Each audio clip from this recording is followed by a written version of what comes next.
রাতের খাবার খেয়ে বিছানায় আসার পর আমি ভয়ে ভয়ে থাকি। কখন না জানি সোহাগ আমার ভেতরে ভেতরে কী চলছে টের পেয়ে যায়। এমনিতেই সারাদিনের কাজের পর শরীর ছেড়ে দেয়, ঘুম চলে আসে, কিন্তু এটা ওইটা ভাবতে গেলেই দুইটা চোখে আর ঘুম আসে না। সোহাগের সাথে আমার বিয়ে হয়ে গেল রমজানের 3 বছর। কাবিনের অনেক দিন পরে আমাকে সোহাগ তাদের বাড়িতে নিয়ে গেছে। সোহাগের ইটের ব্যবসা, 2টা ইট খোলা আছে। আমার শাশুড়ি সহ আমরা 3 যা সবাই একসাথে এক বাড়িতেই থাকি। আমি সবার ছোট যা। বড় ভাসুরের টিনের ব্যবসা, আর মেজো ভাসুর সিঙ্গাপুরে একটা খাবারের দোকানের ম্যানেজার। মেজো ভাবি আর তার একটা 6 বছরের ছেলে দেশেই থাকেন আমাদের সাথেই। মেজো ভাই দেশে আসেন বছর 1.5 পর পর। আমি বাড়িতে আসার পর থেকেই দেখি মেজো ভাবির মুখ কালো থাকে সব সময়। বড় ভাবি ভালো করে কথা বললেও উনি খুব একটা কথা বলে না আমার সাথে। বললেও কিছুটা খোঁচা দিয়ে বা নেগেটিভ ইঙ্গিতে বলে। আমি প্রথম ব্যাপারটা এত পাত্তা দিইনি। পরে ভালোভাবে খেয়াল করলাম কেন এমন করেন উনি। এই বাড়িতে সবার সাথেই সবার বন্ডিং অনেক স্ট্রং, কিন্তু সোহাগ আর মেজো ভাবির একটু বেশিই মিল। দেবর ভাবির যে সম্পর্ক নর্মালি হওয়া উচিত তার চেয়েও বেশি। এই যেমন ভাবি কোনো কাজ করলে সোহাগ সামনে থাকলে কাজে হেল্প করেও, এটা ওটা আগায় দেয়। সামনে অন্য কেউ থাকলেও মেজো ভাবি সোহাগকেই বলে আগায় দিতে। সেদিন যেমন ভাবি তালের পিঠা বানাবে, তাল টিপতেছে, 2 হাতই আটকা। আমি চাল বাছতেছিলাম পাশেই। সোহাগকে দেখে ভাবি বলল, এই সোহাগ, আসো তো একটু ওইখানটায়। সোহাগ বলল, কি করতে হবে বলো, আমার তাড়াতাড়ি যেতে হবে, কাজ আছে।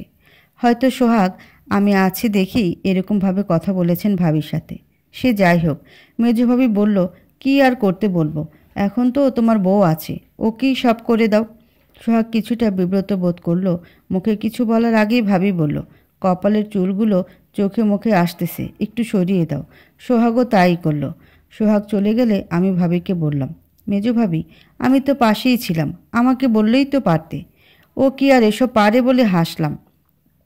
ভাবি আমাকে বলে উঠল, ওর এসব করার অভ্যেস আছে, বললেই ও আমায় করে দেয়।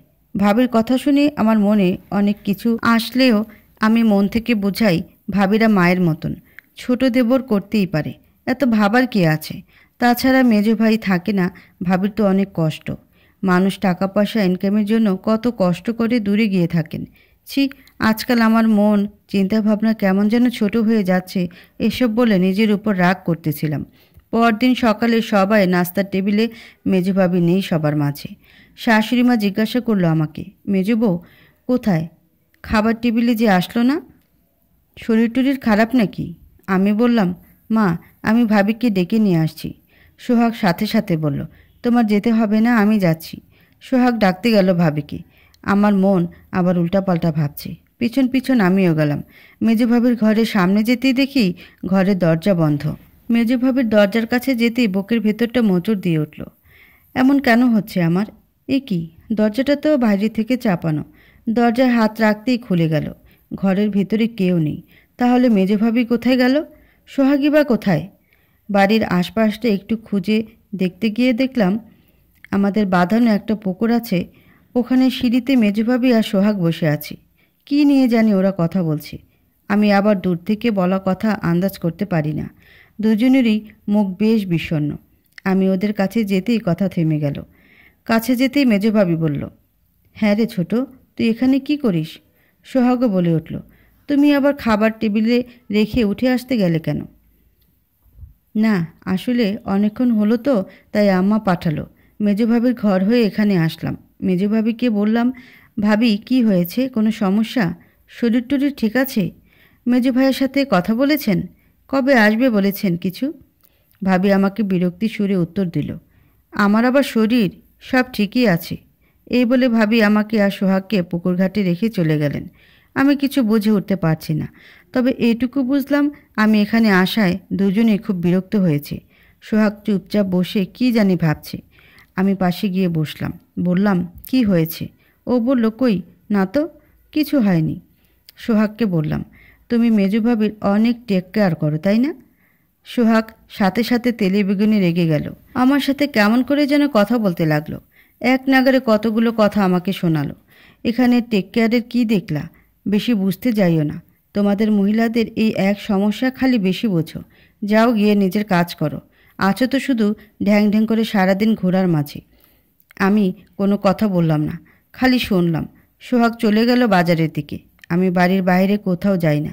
আমি আমার মতো থাকি, তাহলে ঢ্যাং ঢ্যাং করে ঘুরলাম কই? রাতে খাবার টেবিলে মেজভাবি আসলেও কারোর সাথে তেমন একটা কথা বলতেছে না উনি। আম্মা ওনাকে জিজ্ঞেস করলো আমার মেজ ভাসুরের কথা, যে কবে আসবে, বলেছে কিছু কি না। এতটুকুই। রান্নাঘরে সব কাজ আমি আর বড় ভাবি মিলে রাতে করি। রান্নাঘর গুছাতে গুছাতে এটা ওটা মাথায় আসতেছে আমার। ভালো লাগছে না পুরো ব্যাপারটা। নিজের স্বামীর এরকম ব্যবহার দেখতে কোনো বউরই ভালো লাগার কথা না। খারাপ কিছু ভাবতেও চাচ্ছি না, কিন্তু না ভেবেও আবার পারছি না। বিষয়টা কারো কাছে শেয়ার করা দরকার। এই বাড়িতে কাউকে করা যাবে না। ঘরে আসতে আসতে একটু সময় লেগে গেল আমার। ঘরের চৌকাঠে পা রেখেই শুনি সোহাগ বিছানায় শুয়ে শুয়ে মেজো ভাবির সাথে ফোনে কথা বলছে। আমি জলের জগ হাতে ঢের দাঁড়িয়ে রইলাম। এক পাও নড়চড় করলাম না। আমার উপস্থিতি সোহাগ টের পায়নি এখনও। চুপচাপ দাঁড়িয়েই রইলাম আমি। মেজো ভাবি সোহাগকে ফোনের ওই পাশ থেকে কি বলছে আমি জানি না, তবে সোহাগের উত্তর দেওয়া কথাগুলো কলিজায় এসে লাগতেছে আমার। সোহাগ বলতেছে, তাড়াতাড়ি বাচ্চা নিয়ে নিলে কেমন হয়? ও তাহলে বাপের বাড়িতে আসা যাওয়াতে থাকবে ঘন ঘন। তাছাড়া বাচ্চাটা হলে ও বাচ্চা নিয়ে সবসময় ব্যস্ত সময় পার করবে। আমি নিজের কানকে বিশ্বাস করাতে পারছিলাম না। স্বামী স্ত্রী দুইজনের ভালোবাসার পরিশ্রান্ত ফসল একটা সন্তান, অথচ সোহাগ কী কী ছক আঁকছে সন্তানকে পৃথিবীকে আনা নেই, শুধুমাত্র আমাকে ব্যস্ত রাখতে। আমি তাহলে এখন গলার কাটার মতো অনেকটাই। চোখ বেয়ে জল পড়ছে, চিৎকার করে কাঁদারও সুযোগ নেই। সেই রাতে সোহাগ আমার সাথে খুব নরমভাবে কথা বলল, ভালোবাসা দেখাচ্ছিল অনেক। বারবার বলতেছে, বউ অনেক দিন তো হলো আমাদের, তাই না? আমি বললাম, কিসের অনেক দিন? সোহাগ বলল, আরে বোঝো না, এসব তো বউরাই আগে বলে। তুমি জানি কেমন। এবার আমাদের মাঝে কেউ একজন আসুক, আমার খুব বাবা ডাক শুনতে ইচ্ছে করে। সোহাগের এই অভিনয় দেখে এই মুহূর্তে নিজেকে খুব অসহায় লাগছে। কি হচ্ছে, কেন হচ্ছে এসব? বারবার জবাব চাচ্ছিলাম উপর আল্লাহর কাছে। আমি তো জ্ঞান থাকতে কোনো অন্যায় অপরাধ বা কারো কোনো ক্ষতি করিনি, তাহলে আমার সাথে কেন হলো? বাবা মায়ের পছন্দে বিয়ে করলাম।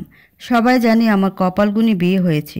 ভালো বর, ভালো গড়, ভরা সংসার।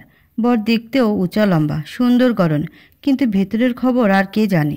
আমি পরদিন সকালে নাস্তার টেবিলে আমার শাশুড়ি আম্মাকে বললাম, বাড়িতে যাইতে মন চাইতেছে, কয়টা দিন থেকে আসি আম্মা? কি বলেন? শাশুড়ি আম্মা উত্তর দেওয়ার আগেই সোহাগ বলে যে, আম্মা আবার কি করব, বাবার বাড়ি যাইবা বলার কি আছে, কবে যাইবা বইল? শাশুড়ি আম্মা খালি বললেন যাইও, তবে সোহাগ তোমারে নিয়ে যাইব, আবার 2 দিন থাইকা ও তোমারে লগে নিয়ে আইব।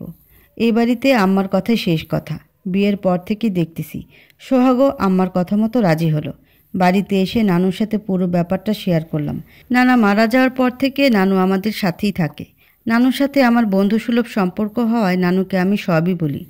আমি আবার বড় নাতনি হওয়ায় নানুর অনেক চোখের মণি। নানু শুনে অনেক দুঃখ করলো। এখন বাচ্চা নিতে মানা করলো। বাচ্চা নেওয়া কোনো সমস্যার সমাধান না। আরও কয়টা দিন সময় নেই। সোহাগ আর তোর মেজো যাকে চোখে চোখে রাখ আরও কিছুদিন, তখন সবই বুঝতে পারবি কখন কি করা লাগবো। আগে সমস্যার সমাধান কর। আমি এখন বাচ্চা নিতে চাচ্ছি না, এটা আর সোহাগকে বুঝতে দিই না। প্রতিদিন ভয়ে ভয়ে থাকি। মনের মধ্যে যা চলতেছে তা সোহাগ কোনোভাবে জানতে পারলে এখান থেকে মনে হয় আমার আর মুক্তি নেই। অবিশ্বাস, সন্দেহ নিয়ে কিভাবে একটা মানুষ আরেকটা মানুষের সাথে দিনের পর দিন এক ছাদের নিচে থাকে আমার জানা নেই। তার চেয়ে বড় কথা, চোখের সামনে নিজের স্বামীর এমন স্বভাব কিভাবে চোখ বন্ধ করে কানে তুলা দিয়ে থাকি। অন্যকে দোষ দেওয়ার আগে নিজেই নিজের কপালে আমি দোষ দিই। ওই দিক দিয়ে সোহাগ খুব চিন্তায় পড়ে গেছে। এখনও কোনো সুখবর আসতেছে না আমাদের। সোহাগ কবিরাজি বিশ্বাস করে অনেক। আমাকে তাবিজ কবচ এনে দিল গায়ে পরার জন্য। কি কি জানি জল পড়া, তেল পড়াও আনলো সাথে করে, যেন তাড়াতাড়ি কোনো সুখবর আসে। আমি তো মনে মনে হাসি, ওর সাথে তালে তাল মিলাই। আসলেই ওপরআল্লাহ কবে যে মুখ তুলে চাইবে সোহাগ। পরদিন সোহাগ আর আমি উঠোনে বসে আছি সন্ধ্যাবেলায়। বড় ভাবিও আসলো আমাদের সাথে গল্প করতে। অনেক গরম পড়ায় হাত পাখা দিয়ে বাতাস করতেছে। মেজো ভাবিও আমাদের সাথে যোগ দিল। বড় ভাবি আমাকে এটা ওইটা নিয়ে মজা করে সব সময়, তাই বেশ ফাজলামো করছিল। মেজো ভাবি এর মাঝে হঠাৎ বসলো। হ্যাঁ রে ছোট, তুই ওইসব ছাইপাশ ওষুধপত্র খাওয়া ছাড়বি কবে? আমার আত্মাটা কেঁপে উঠল। সর্বনাশ, মেজভাবির মাথায় এ কথা আসা মানে এই বুঝি সোহাগ সব জেনে গেল। আমি মেজভাবির দিকে একবার তাকাই, সোহাগের দিকে একবার তাকাই। ভয়ে আমার গলা শুকিয়ে যাচ্ছিল। আমি বললাম, কি যে বলো না, কবেই তো ছেড়ে দিয়েছি এসব খাওয়া। সোহাগ একটু পরে ওইখান থেকে উঠে আমার ঘরের দিকে গেল। আমিও কিছুক্ষণ পর উঠে ওর পিছন পিছন গেলাম। ঘরের কাছে গিয়ে দেখলাম ও পুরো ঘরসহ আমার ব্যাগ তছনছ করে কি যেন খুঁজতেছে। আমার আর বুঝতে বাকি রইল না কিছু।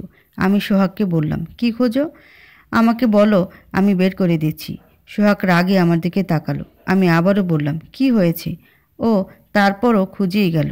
বাড়ি থেকে আসার সময় নানু আমাকে একসাথে 2 পাতা ওষুধ কিনে দিয়েছে। ওইটা আমার বিছানার তোষকের নিচে যে বাঁশের ধারি পাতা হয়, ওইটার নিচে লুকিয়ে রেখেছি। প্রতিদিন দুপুরের সময় মতো খাই। সোহাগ ওইটা কোথায় খুঁজে পাবে? কিন্তু সোহাগ ওইটা খুঁজে পেয়েছে কিভাবে জানি। আমাকে আর দেখায়নি। আমি তো রান্নাঘরে কাজে ব্যস্ত ছিলাম। পরদিন যখন দুপুরে খেতে যাব, ওষুধের পাতাটা নেই। আমি তন্ন তন্ন করে চারপাশ খুঁজলাম। সোহাগ দরজায় দাঁড়িয়ে বলতেছে, তুমি কি এটা খুঁজতেছ? সোহাগের হাতে প্যাকেটটা দেখেই আমার চোখ বড় হয়ে গেল। আমি ধরা পড়ে গেলাম। এদিক দিয়ে সোহাগ উল্টো আমাকে চোখে চোখে রাখতেছে সব সময়, সাথে মেজ ভাবিও।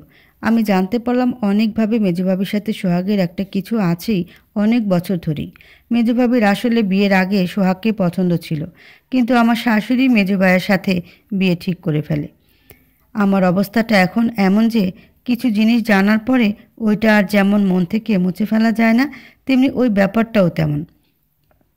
একই পরিবারের মধ্যে দুজনেই থাকবে সব সময়, দেখা হবে, সেটা সোহাগ যতই আমার কাছে ক্ষমা চাক না কেন। তারপরেও আমি সোহাগকে বলেছি, শহরে গিয়ে আমরা আলাদা বাড়ি ভাড়া করে থাকবো। ও রাজি হয় না।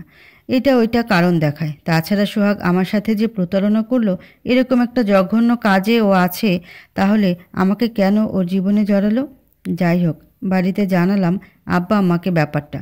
আমাকে অনেক সাপোর্ট দিয়েছেন, আমার উপরই ছেড়ে দিয়েছেন। আমি কি চাই ফাইনালি।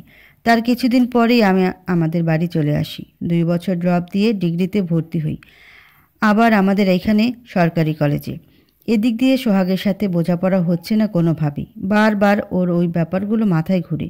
অনেক ভেবেচিন্তে ডিসিশন নিলাম একসাথে এক ছাদের নিচে আন না। সোহাগ তো এত সহজে ছেড়ে দেওয়ার পাত্র না। তারপরও ফোনে হুমকি ধামকি দিত। একটা সময় ওর ফোনের হুমকি ধামকিতে আর ভয় পাইতাম না। শুধু রাতের বেলা আমার ঘুম আসে না। সারা রাত জেগে থাকি, চোখ বেয়ে জল পড়ে, সব কিছু ভাবি। পৃথিবীতে একদল মেয়ে বরাবরই অন্য আরেকটা মেয়ের দুঃখ কষ্টের কারণ হয়, অন্য একটা মেয়ে দ্বারা লাঞ্ছিত হয়, সংসার নষ্ট হয়, মনে মনে মরে যায় অনেক আগেই। আমরা মেয়েরা বোধ হয় তার নিজের স্বার্থকে আগে দেখি। সেটা আমরা যখন যে চরিত্রে থাকি তখন ওই চরিত্রের রোল প্লে করি, সেটা যে কোনো সিচুয়েশন থেকেই হোক না কেন। কে কোন পরিস্থিতিতে কতটা কঠিন সময় পার করে নিজের সাথে না হলে পুরোপুরিভাবে কেউ বুঝতে পারে না। বাইরের দিকটা উপলব্ধি সবাই কম বেশি করতে পারে, কিন্তু ভেতরটা পোড়া গন্ধটা কয়জন আর পায়?